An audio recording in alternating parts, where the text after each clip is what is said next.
first you will need to have your design drawn out on a piece of tracing paper in order to transfer it and reverse it to your vinyl.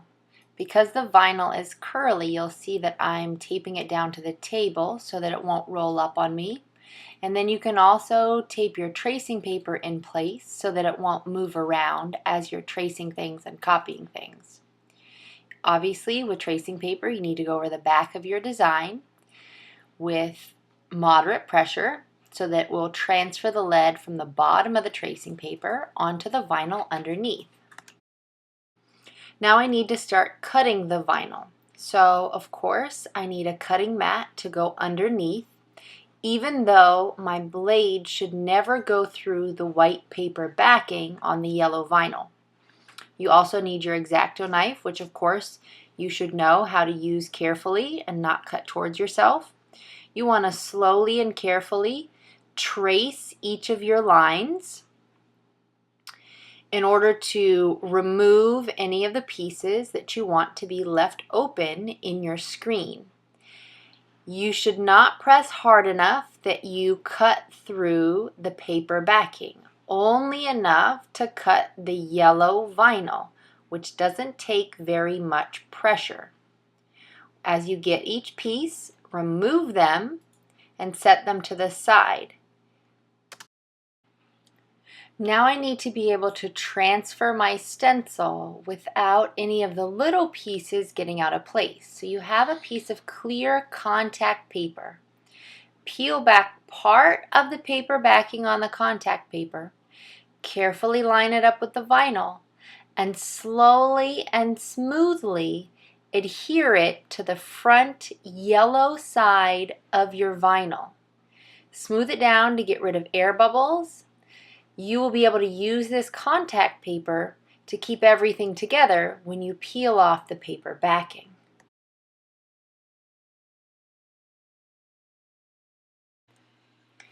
Now we're going to be able to use this contact paper to transfer the stencil to the underside of your screen printing screen. So notice the screen is attached at the top with a hinge. Pull the pins out. Do not lose the pins. Those are very important. We want to apply this to the bottom side that is flat, that doesn't have the raised border around it.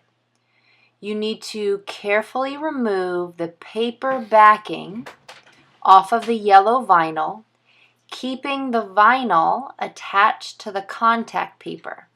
Sometimes it's a little bit tricky to start, but once you got it, it should separate pretty good. Don't touch the backing of the yellow vinyl too much or you'll kill the sticky, and it's pretty important that it stays sticky. If some pieces don't peel up very well, just get in there and touch them with your finger, give them a little nudge to make sure that they come off and stay stuck to the contact paper. And now you can see, just carefully line up your vinyl on the bottom, kind of centered on the screen there. And you want to make sure that the yellow vinyl sticks really well. But you do not want to punch through the screen. So I'm gently rubbing with my hand as well as using my squeegee tool to stick it down before I peel the contact paper off. Once again, when you peel the contact paper, if little pieces try to come up with the contact paper, then get in there with your finger and make sure they stay stuck down. So I'm going back with the squeegee to make sure this is stuck really well, because you don't want any air bubbles. When we flip to the top side, you can see that my reverse design is now no longer reversed.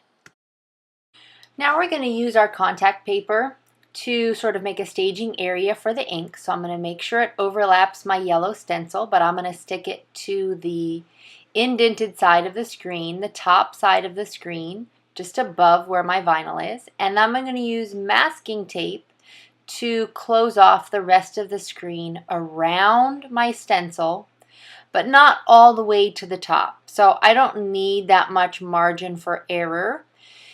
The contact paper should be plenty. So I'm just going to get the rest of the borders to make sure that no ink goes through there where it's not supposed to. So make sure that this overlaps everything really well. So now's where you need those pins again. It's time to put the screen back together. So align the two parts of the hinge and push the pin back in so that now your screen is hinged to its base. And this will allow you to raise and lower your screen without having to worry about it moving around and changing your registration possibly. So now that I'm ready to print with a palette knife, I need to put a line of ink just above where my stencil is, across the top, whatever color of ink that I'm using, in this case black. And it doesn't need to be a ton, but it does have to be enough to go through the holes of the screen and print my design. So I have my line of ink ready to go. Underneath my screen, I need to place my paper. Do try to center it so that everything is nicely lined up. And then with your squeegee coming from the top, push the ink over the holes, the opening in your screen print design. Come at it from a couple different sides to make sure that you have everything nicely filled in and even. And when you're done, you should try to tap off any extra ink off your squeegee before you lift your screen. Your paper or whatever you're printing on might get stuck, but as you can see, I have a really nice clean print. I'm going to go ahead and make another one. The process does not change, so line up your paper nicely. Make sure that you have enough ink. So I'm going to go ahead and just add a little bit more, although I probably had enough from the first round. Using my little kickstand there to keep my screen up until I'm ready to place it back down. And then once again, use my squeegee to run the ink over the openings in the screen. Make sure everything is nice and even. I don't see any empty spots coming through. Tap off the extra ink and then lift to reveal your print. Make sure you put these to the side so they have a nice place to dry.